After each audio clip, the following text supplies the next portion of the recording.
Good evening and welcome to Art Talk. I am Monarch Awards Foundation member Sora Nicole Batson.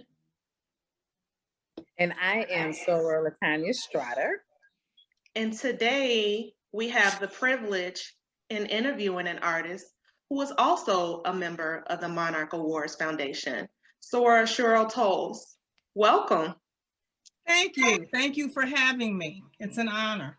Yes, we are pleased to meet you and thank you for taking time to chat with us on today. Oh, it's my pleasure. I'm glad that you chose me. So tell us about how you got started and how long you've been an artist. Well, I've been an artist pretty much all my life, even though I've been dormant at different periods in my life, but pretty much all my life. How I got started, I sew as well. My grandmother taught me to sew. And one of the first things that she used to do, to my memory, is make doll clothes for my Barbie dolls. I had designer Barbie dolls. So, or Barbie dolls with designer clothes. And I used to draw designs for her to make for my Barbie doll. And that's kind of how I got started drawing. Awesome, awesome. So I guess we would say that your grandmother inspired you. Yes, she did. Yes, my grandmother did inspire me. And I also give a lot of credit to my father because he, even though he is not a visual artist per se, he has a lot of creativity. He's, in his blood too. He does a lot of creative things, or did. Do you have a favorite piece of art that you've created? No, it's easier to have least favorites than it is to have favorites. But no, I can't say that I do. Whatever I'm working on right now is my favorite. Okay. Awesome. So that's pretty interesting that you said it's your least favorite, which, okay, we'll take that. No, I said, no. I said it's easier to have least favorites, certain pieces that you really don't want anybody to see. Okay. It's easier to have those, but I would say that everything, whatever I'm working on right now is maybe my favorite until I decide it's not. Okay. All right. I like that. So, something that I thought that was quite intriguing, as an African-American woman, just wanted to know how has your experience been as an artist, as being an African-American woman? Well, just an observation. There's some struggles there. There are plenty of successful African-American female artists that are even friends of mine. So I can't say that it can't happen, but I think it's a different kind of struggle. I don't know, I could be wrong, but I feel that generally women tend to excuse my dog, she wants to bark now. Women tend to select the visual art for their home, and sometimes I feel that women don't always relate well to other women, so there have been times that I've kind of put my son out front to sell my artwork for me. Cleo, stop now. So, and then, we tend to be helpmates. I notice with the male artists, when we're doing shows or whatever, their wives and girlfriends are there helping them. It's a little more difficult for me to get someone to support me in that way. So those have been my challenges. I don't know if that's what you're looking for. If I'm not being, if I'm not going down the right track, then let me know what it is that you're looking for. No. I mean, basically, we just wanted you to be transparent, right? And I just know as an African-American, number one, and then as a woman, right, how that would be as an artist. So it's just really good just to hear your feedback and your experience. So thank you for that. And I'll just share this one more thing about that. I don't want to sound petty, but I've noticed, for instance, that a male artist, he and I could do the same thing. somebody's probably going to buy his and not mine. You know, Yeah. I hate to say it, but I don't know. I just feel that oftentimes it's a little easier for men to get clients than it is for us. That's But then, interesting. but then again, I have some friends who have done very well. So, there are exceptions to that rule. So I don't want to say that's always the case. Right. I don't want it to sound like sour grapes, because it's not. Definitely Yeah. appreciate it. What does your art represent? Does it represent something about you, or? Well, my art, yes, because I'm primarily a figurative artist, and generally I focus on relationship type things. In the past, I've done a lot of relationship type images. Right now, I'm kind of on a little boy's kick, and being a mother, children always draw my attention as well. So that's how my work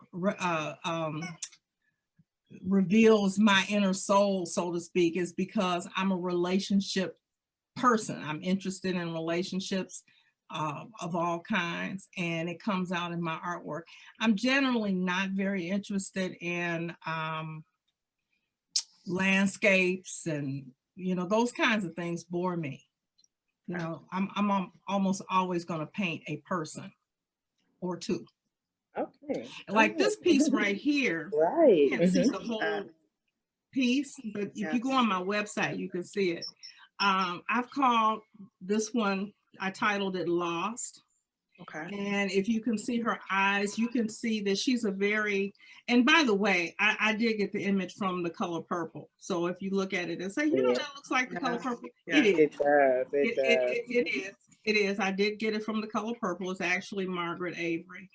But what I focused in on were her eyes, because you have this woman who had a major issue with her dad that impacted her whole life, including, even though she seemed to be the person who was desired after, she couldn't really connect with, if you remember the story, she didn't really connect with Mr. or, even that husband that she had. Everything seemed really superficial. And that all seemed to go back to her relationship with her father, which was very damaged.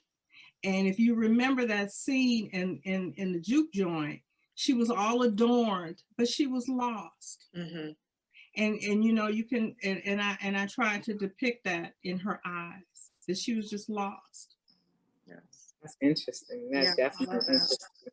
Yeah. So, we actually have one last question, if you don't mind. Oh, no, I don't mind at all.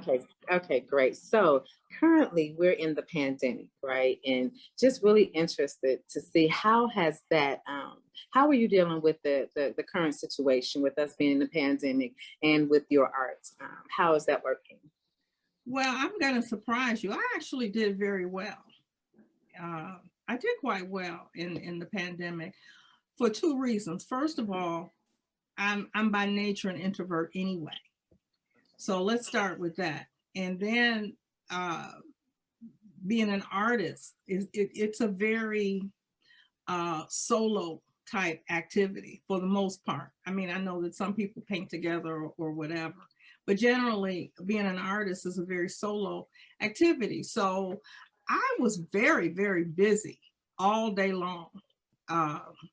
Between doing things around the house that I hadn't had an opportunity to do when I was running around out, prior to the pandemic, and then artwork, because we went into the pandemic in March, which is really my real season when I really start painting and creating, because my workshop is really a solarium.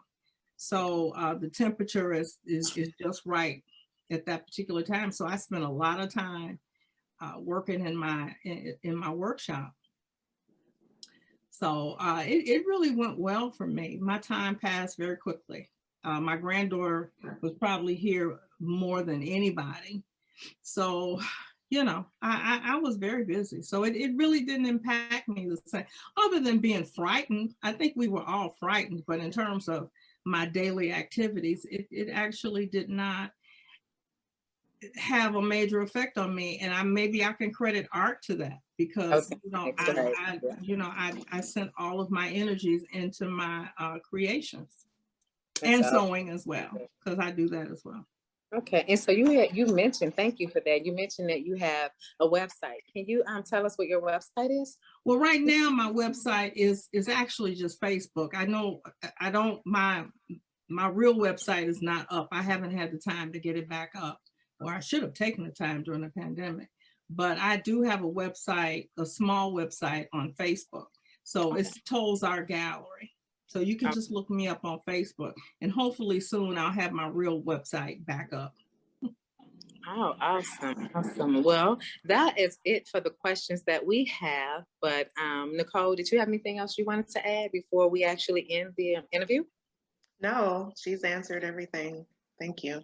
Well, thank you for your time. Yeah. So thank you so very much, Sora Cheryl, for taking out the time to meet with Sora, Nicole, and myself. And it was such a pleasure getting to know a little bit more about you and your art world. Yes. Can I just tell you one thing? Yes. If you happen to be in Hyde Park on 51st Street, I have, there's a viaduct. My art is one of the images up in that viaduct. It was supposed to only be up for 5 years, but it's been up over 10 now. Wow. Awesome. Yeah, so No, one year I was the featured artist for the Chicago Jazz Fest. It's So I awesome. should say that's my favorite art piece, just for that reason. Okay. That's good information. Yeah, Thank you for good to sharing know. that. All right, thank you. Thank you. Thank you. So that will conclude our interview. It has definitely once again been a pleasure interviewing you, and also just getting to know you and learning more about the art world. And as we stated, this is for Target for our Monarch Awards. So basically, just wanted to say thank you. Thank you, and you all look lovely. I wish I looked as lovely as you do. Thank you. Thank you.